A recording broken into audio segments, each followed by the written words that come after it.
बिस्मिल्लाहिर्रहमानिर्रहीम। नाज़रीन अस्सलाम वालेकुम। आप देख रहे हैं साबिर शाकर यूट्यूब चैनल। आज है जनाब 5 फरवरी साल 2020 और दिन है आज बुध का। आज यौम यकजहती कश्मीर मनाया जा रहा है, ये हम आपको बता चुके थे। और कश्मीरियों के साथ हमारा भी वही जज्बात हैं जो एक मुसलमान के, जो एक पाकिस्तानी के, और ख़ास तौर पे अब तो जो एक इंसान के जो दर्द दिल रखता है एक इंसान, उसके भी वही जज्बात हैं। क्योंकि कश्मीर में जो कुछ हो रहा है, जो जुल्म सितम हो रहा है, तारीख़ में उसकी मिसाल कम ही मिलती है। और आज की जो ख़बरें हैं वो भी दो बड़ी ख़बरें हमारे पास। एक है जनाब वज़ीर आज़म इमरान ख़ान को मुफ़ाहमत के पैगाम भिजवाए जा रहे हैं कि वो मुफ़ाहमत कर लें, सुलह कर लें, सीज़ फायर कर लें, लड़ाई बंद कर दें और सबको अपने सीने से लगा लें। और सबसे मुराद जब भी आती है, नंबर 1 पे शरीफ फैमिली होती है, नंबर 2 पे जरदारी फैमिली होती है, नंबर 3 पे जितने भी लोग इस वक्त एहतसाब के शिकंजे में हैं वो होते हैं। उन सब को कहा जाता है जनाब आप सीने से लगा लें। वो मुख्तलिफ़ तरीके से ये पैगामात भिजवाए जा रहे हैं, मुसलसल भिजवाए जा रहे हैं। और इमरान ख़ान साहब पे प्रेशर भी मौजूद है, हर तरह का प्रेशर है, सियासी प्रेशर भी है, अदरवाइज़ भी है। लेकिन इमरान ख़ान साहब जो हैं, प्राइम मिनिस्टर इमरान ख़ान, वो इन ना तो सिग्नल्स का पॉजिटिव रिस्पॉन्स कर रहे हैं, रिसीव कर रहे हैं, सब कुछ रिसीव कर रहे हैं। ये पैगामात भी रिसीव कर रहे हैं बराह रास्त, इनडायरेक्ट, डायरेक्ट, और मशरिक़, मगरिब, शुमाल, जनूब, हर तरफ से। लेकिन वो इन पे तवज्जो नहीं दे रहे और अपने एक नज़रिए पे कायम है। और वो नहीं चाह रहे, वो चाहते हुए भी नहीं चाह रहे, यहाँ तक कि वो अपना इक़्तिदार भी कुर्बान करने के लिए तैयार हैं, इक़्तिदार छोड़ने के लिए तैयार हैं। तो आज इसी तरह की एक और पैगाम वज़ीर आज़म इमरान ख़ान तक गया। मुज़फ़्फ़राबाद आज़ाद कश्मीर में यौम यकजहती कश्मीर का दिन था, मनाया जा रहा था। और वज़ीर आज़म आज़ाद कश्मीर तकरीर कर रहे थे आज़ाद कश्मीर कानून साज असम्बली में। वहाँ पे होना तो नहीं चाहिए था कि इस तरह की गुफ्तगू की जाती, लेकिन क्योंकि वज़ीर आज़म इमरान ख़ान, आपको पता है कि कश्मीर के बारे में काफ़ी टची हैं और यकीनन उनकी अचीवमेंट भी है, वो माने या ना माने।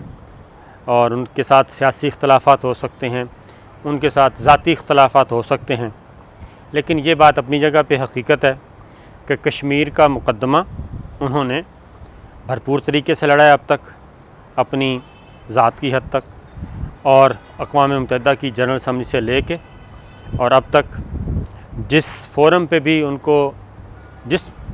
भी अंदरूनी मुल्क और बैरूनी मुल्क, जिस फ़ोरम पे भी उनको इज़हार ख़याल का मौका मिला, उन्होंने कश्मीर का मसला उजागर किया।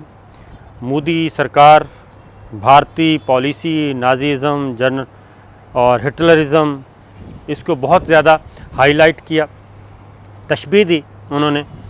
और आज उन्होंने बताया भी कि जर्मन चांसलर से जब उनकी बात हुई तो उनको नहीं कश्मीर का मसला पता था, उनको बताया और उन्होंने सिर्फ़ एक पैगाम दिया कि आप सिर्फ़ ऑब्ज़र्व करें कि एक मकबूज़ा कश्मीर में क्या हो रहा है, इंडिया में क्या हो रहा है। यही बात उन्होंने कही कि कनाडा के सरबराह से बात हुई और उनको भी यही बात कही गई। तो ट्रंप को जितनी मुलाकातें हुई, कश्मीर के मामले में बात हुई और उनको समझाने की कोशिश की गई। तो कहने का मतलब है कि कोई रिस्पॉन्स आए या ना आए, लेकिन वो हर दरवाज़ा खटखटा रहे हैं, हर दिल की धड़कन में कश्मीर का ज़िक्र दाखिल करने की कोशिश कर रहे हैं। उस फोरम पे ये बात तो नहीं होनी चाहिए थी, और चूँकि कश्मीर के साथ टची हैं और वज़ीर आज़म आज़ाद कश्मीर राजा फ़ारूक हैदर साहब से भी काफ़ी वो हो गए हैं, करीब हो गए हैं। तो आज वज़ीर आज़म आज़ाद कश्मीर राजा फ़ारूक हैदर ने अपनी तकरीर में ये कहा, ये बता दूं कि उनका ताल्लुक़ भी मुस्लिम लीग नवाज़ से है। तो उन्होंने एक पैगाम दिया वज़ीर-ए-आज़म इमरान ख़ान को। उन्होंने कहा जनाब वज़ीर-ए-आज़म, आपसे हम बहुत प्यार करते हैं, मोहब्बत करते हैं, तो आप इस मौके पे बस अपना दामन खोल दें और सबको अपने दामन में समेट लें और सीने से लगा लें और कौमी इत्तेफाक और कौमी इत्तेहाद पैदा करें। तो वज़ीर-ए-आज़म उस वक्त मुस्कुरा रहे थे, इमरान ख़ान जो हैं। खैर, उसके बाद उन्होंने कश्मीर की बात की, राजा फ़ारूक हैदर साहब ने। तो हम ये कह रहे हैं कि रंग में भंग डालने की ज़रूरत नहीं थी, किसी और मौके पे कही जा सकती थी, लेकिन खैर हो गई। इमरान ख़ान साहब ने फिर सबसे पहले इसी बात का जवाब दिया और उन्होंने कहा कि मैं अपना 22 साल है, मैं एक डेमोक्रेट हूँ, जमहूरियत पे यकीन रखता हूँ और जमहूरी प्रोसेस से ही आज यहाँ पे हूँ। तो उन्होंने कहा कि ये हो नहीं सकता कि मैं उन लोगों के साथ मुफ़ाहमत करूं, उन लोगों के साथ सुलह करूं, उन लोगों को दामन फैला के अपने साथ बिठा लूं, सीने से लगा लूं, जिनकी वजह से ये मुल्क बर्बाद हुआ है। उन्होंने कहा जो इदारा खोलते हैं पता चलता है कि जो जाने वाले हैं वो बर्बाद करके गए हैं, कर्ज़ों के बोझ तले दबा हुआ है। गालियाँ वज़ीर-ए-आज़म इमरान ख़ान को मिल रही हैं, बिजली, गैस, फ्यूल, महंगाई, बेरोज़गारी, जो कुछ हो रहा है, कर्ज़े जो हैं वो कर्ज़ों की किस्तें अदा की जा रही हैं। अब कर्ज़े उतारने के लिए कर्ज़े लिए गए, किस्तें अदा की गईं, वरना मुल्क डिफ़ॉल्ट होता है। डिफ़ॉल्ट होता है तो आपको पता है उसकी चीज़ें फिर बेचना शुरू कर देती है दुनिया, प्लेज करती है, ज़ब्त करना शुरू कर देती हैं उस मुल्क की प्रॉपर्टीज़। तो कर्ज़े उतारने के लिए कर्ज़े लिए गए, फिर इस पे शोर मचाया गया कि इमरान ख़ान साहब के दौर में कर्ज़े बढ़ गए। तो बात यही है कि हम पूरी बात नहीं करते। पहली बात तो ये है कि क्या उन्होंने ये कर्ज़े अपने अल्लों तल्लों के लिए लिए थे? क्या उन्होंने कोई इधर अपने किकबैक्स हासिल करने के लिए ये कर्ज़े लिए हैं? कर्ज़े उतारने के लिए कर्ज़े लिए, उनकी किस्तें अभी उतारी जा रही हैं। और जब कोई कर्ज़ा देता है साहूकार, बैंकार, तो वो अपनी शराइत मनवाता है। ये नहीं होता, उसने देखना होता है कि ये जो मज़ीद कर्ज़ा लिया जाता है इसको वापस करने की सख्त भी है इस सिस्टम में, वो सारी बातें। तो उसका ख़मियाज़ा ये भुगत रहे हैं। गालियाँ प्राइम मिनिस्टर इमरान ख़ान को मिल रही हैं, गालियाँ मौजूदा हुकूमत को मिल रही हैं, लेकिन किया धरा जो है वो उनके बारे में वज़ीर-ए-आज़म इमरान ख़ान कहते हैं कि मुझे कहा जा रहा है कि जनाब मुफ़ाहमत कर लूँ। तो आज फिर उन्होंने बड़े धड़ल्ले से कह दिया कि ये नहीं हो सकता, और उन्होंने जवाबी शेर भी सुनाया। उसमें था कि मैं तो लड़ने के लिए तैयार हूँ। तो ये पैगामात मुसलसल आ रहे हैं जनाब। वज़ीर-ए-आज़म इमरान ख़ान कुछ पैगामात को इग्नोर कर देते हैं, कुछ पे रिस्पॉन्ड करते हैं, और जो बंद कमरे में दिए जाते हैं उनको वहीं पे जवाब दे दिया जाता है। जो खुलेआम किए जाते हैं उनका जवाब फिर इधर आता है। उसके बाद वज़ीर-ए-आज़म ने कश्मीर के मामले पे भी गुफ्तगू की। अब जनाब आते हैं दूसरी तरफ। दूसरी जानिब ये है कि हमने आपको बताया था कि नवाज़ शरीफ साहब की अलालत ये स्क्रिप्टेड थी।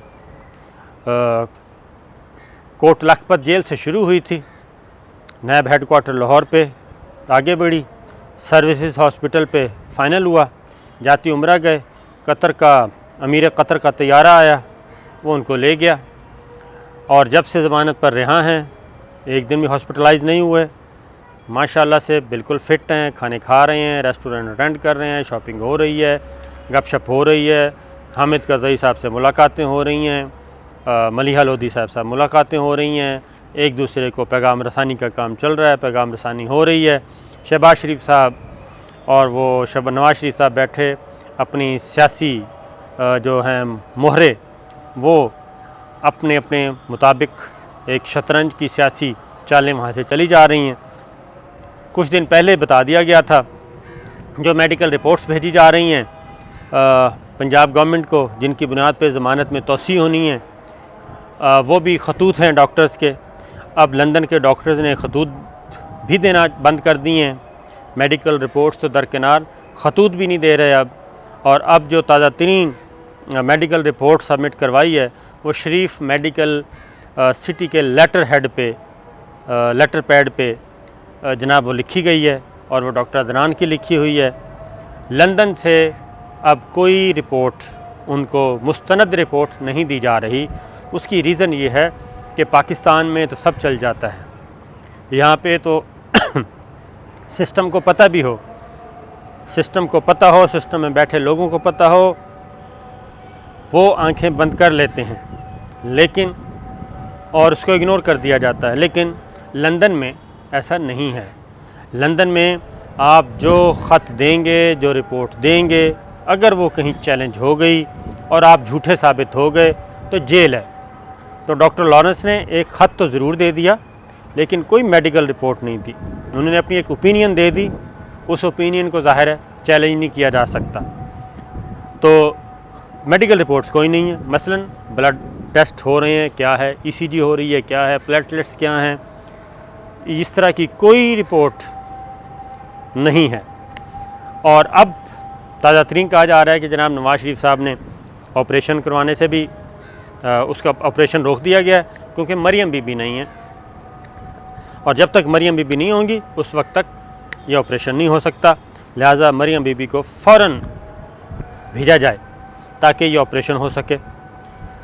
तो मामलात पहले भी गड़बड़ थे, मामलात अब भी गड़बड़ हैं क्योंकि ये तो हम जानते हैं कि मोहतरमा कलसूम साहिबा हॉस्पिटल में थी और यहाँ पे कैंपेन चल रही थी, सब कुछ हो रहा था और इसलिए जनाब मामलात वो नहीं जो नज़र आ रहे हैं, बल्कि कुछ और करने की कोशिश की जा रही है जिसमें वज़ीर आज़म इमरान ख़ान रुकावट बने हुए।